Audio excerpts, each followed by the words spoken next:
अस्सलामुअलैकुम दोस्तों, मेरा नाम है वकास हैदर और आप देख रहे हैं हैदर टीवी। दोस्तों, दुनिया के हर मुल्क की हिफाजत के लिए इसमें मिलिट्री फोर्स मौजूद होती है। आर्मी एक ऐसा इदारा है जिसकी वजह से ही कोई मुल्क दुश्मनों से महफूज रह सकता है। ज़्यादातर ममालिक का डिफेंस सिस्टम बहुत ही स्ट्रॉन्ग होता है, लेकिन आज की इस वीडियो में मैं आपको दुनिया की सबसे वीक मिलिट्री फोर्सेस के बारे में बताने जा रहा हूँ। तो शुरू करते हैं अपना काउंटडाउन। सब्सक्राइब करें हैदर टीवी को और बेल आइकन को दबाएं इंफॉर्मेटिव वीडियो सबसे पहले देखने के लिए।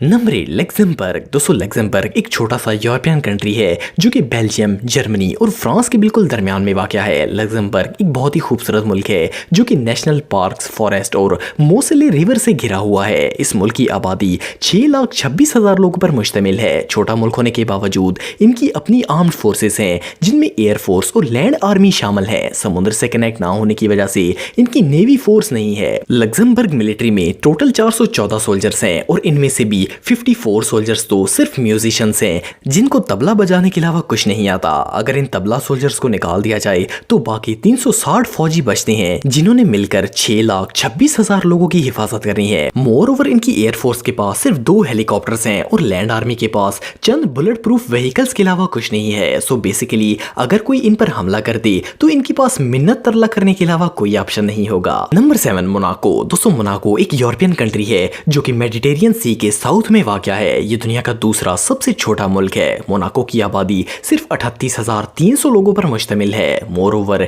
ये दुनिया के सबसे अमीर तरीन कंट्रीज में से एक है। इस मुल्क के 32% लोग मिलीनियर्स हैं, लेकिन despite all this facts Monaco की मिलिट्री टोटली यूजलेस है। मोनाको में कोई खास मिलिट्री डिपार्टमेंट नहीं है, बल्कि पूरे मुल्क में सिर्फ 2 फौजी यूनिट्स हैं। मोनाको आर्मी में टोटल 260 सोल्जर्स हैं, जिनमें से भी आधे प्रेसिडेंट की हिफाजत करते हैं और आधे मुल्क में लॉ एंड ऑर्डर बनाने का काम करते हैं। मोनाको मिलिट्री गार्ड्स की फायर पावर बिल्कुल जीरो है। इसके अलावा दुनिया के जितने भी सोल्जर्स होते हैं इनके यूनिफॉर्म्स एक रोब बनाते हैं और इनको देखकर रिस्पेक्ट करने का दिल करता है, जबकि मोनाको के सोल्जर्स फौजी कम और कार्टून ज्यादा लगते हैं। बाहर के दुश्मन तो दूर, इनके तो अपने मुल्क के लोग भी इन्हें सीरियस नहीं लेंगे। Number 6, Mauritius. दोस्तों, मॉरिशस एक आइलैंड नेशन है जो कि ईस्ट अफ्रीका में वाक़या है। ये मुल्क अपनी खूबसूरत बीचेस की वजह से बहुत ही फेमस है। हर साल लाखों लोग इस मुल्क में विजिट करने के लिए आते हैं। मॉरिशस की आबादी 1.2 मिलियन लोगों पर मुश्तमिल है। इस मुल्क की इकोनॉमी ईस्ट अफ्रीका में सबसे स्ट्रॉन्ग है। इस मुल्क को ब्रिटिश से आजादी 1968 में मिली थी।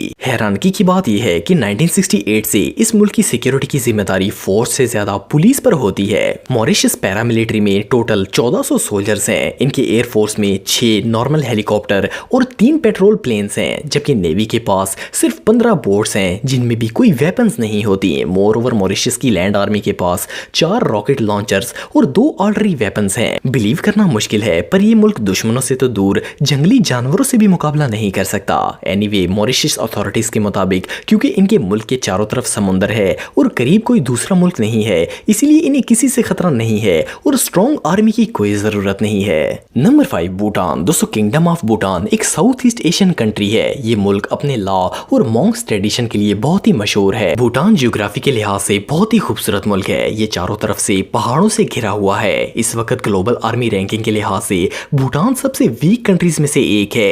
एशिया में दूसरा कोई ऐसा मुल्क नहीं है जिसकी आर्मी भूटान से कमजोर हो। वो इसलिए कि इस मुल्क के 38,000 स्क्वायर किलोमीटर के एरिया को सिक्योर करने के लिए भूटान आर्मी में सिर्फ 7,000 फौजी हैं। इनकी एयरफोर्स में कोई फाइटर प्लेन नहीं है, बल्कि सिर्फ 2 हेलीकॉप्टर्स हैं। इसके अलावा नेवी फोर्स है ही नहीं और लैंड आर्मी के पास ना तो टैंक्स हैं, ना आर्टिलरी वेपन्स और ना ही रॉकेट लॉन्चर्स हैं। इनके पास सिर्फ 27 आर्म्ड व्हीकल्स हैं जो कि बुलेट प्रूफ हैं। वैसे तो भूटान की आबादी 7.5 लाख लोगों पर मुश्तमिल है, लेकिन इसके बावजूद ये मुल्क किसी भी सूरत में अपने आप को डिफेंड नहीं कर सकता। Number 4, Somalia. दोस्तों, आपने एटलीस्ट एक दफ़ा सोमालिया का नाम सुना होगा। ये एक अफ्रीकन कंट्री है जो कि 1 जुलाई 1960 को आज़ाद हुआ था। सोमालिया की आबादी 1.5 करोड़ से ज़्यादा है। इस मुल्क का टोटल रकबा 6,37,000 स्क्वायर किलोमीटर पर मुश्तमिल है, लेकिन इसके बावजूद सोमालियन आर्मी में सिर्फ 20,000 एक्टिव फौजी हैं। ऑनेस्टली सोमालियन पायरेट्स इसकी आर्मी से ज़्यादा खतरनाक है। एनीवे, एक और हैरानगी की बात यह है कि ये अफ्रीका का ऐसा मुल्क है जिसकी कोस्ट लाइन सबसे लंबी है। इतना बड़ा समुद्री इलाका इलाका होने के बावजूद 2012 तक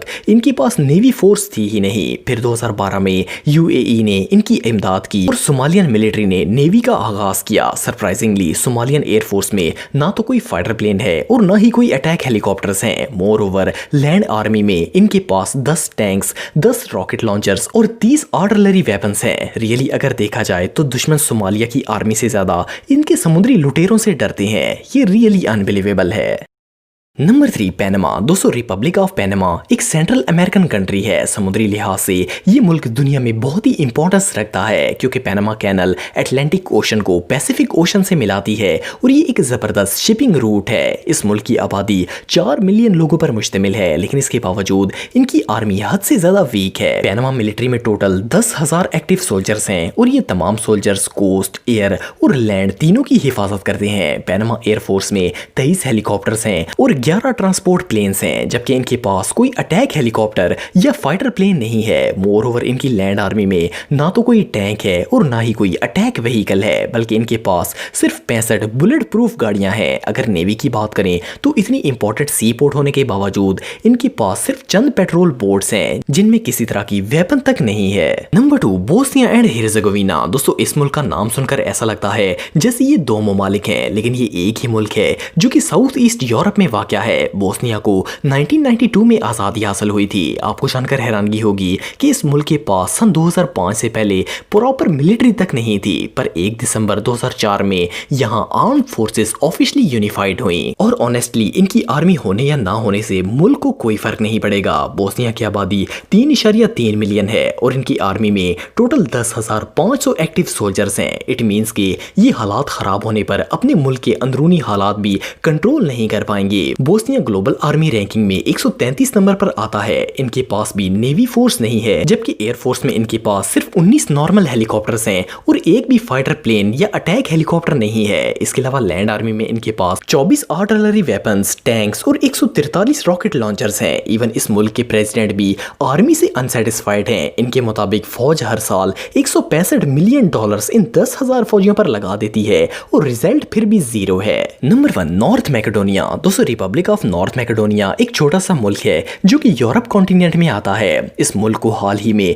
1991 में आजादी मिली है। मैकेडोनिया की आबादी 2.1 मिलियन है। ग्लोबल मिलिट्री रैंकिंग में ये मुल्क 127 नंबर पर आता है। इस मुल्क की आर्मी इतनी कमजोर है कि ये किसी दूसरे मुल्क से मुकाबला करना तो दूर, अपने मुल्क में भी लॉ एंड ऑर्डर कायम नहीं रख पाएंगे। इनके पास लैंड और एयर फोर्स तो है, लेकिन नेवी नहीं है। अगर किसी भी मुल्क ने इन पर अटैक कर दिया तो अपने मुल्क की हिफाजत करने के लिए इनके पास सिर्फ 4 attack helicopters, 31 tanks, 144 attack vehicles और 24 रॉकेट लॉन्चर्स हैं। इस तमाम फायर पावर से इन्होंने 25,000 स्क्वायर किलोमीटर के मुल्क की हिफाजत करनी है, जो कि टेक्निकली इम्पॉसिबल है। वैसे तो मैकेडोनिया साउथ ईस्ट यूरोप के खूबसूरत तरीन ममालिक में से एक है, लेकिन इनकी मिलिट्री फोर्स किसी काम की नहीं है।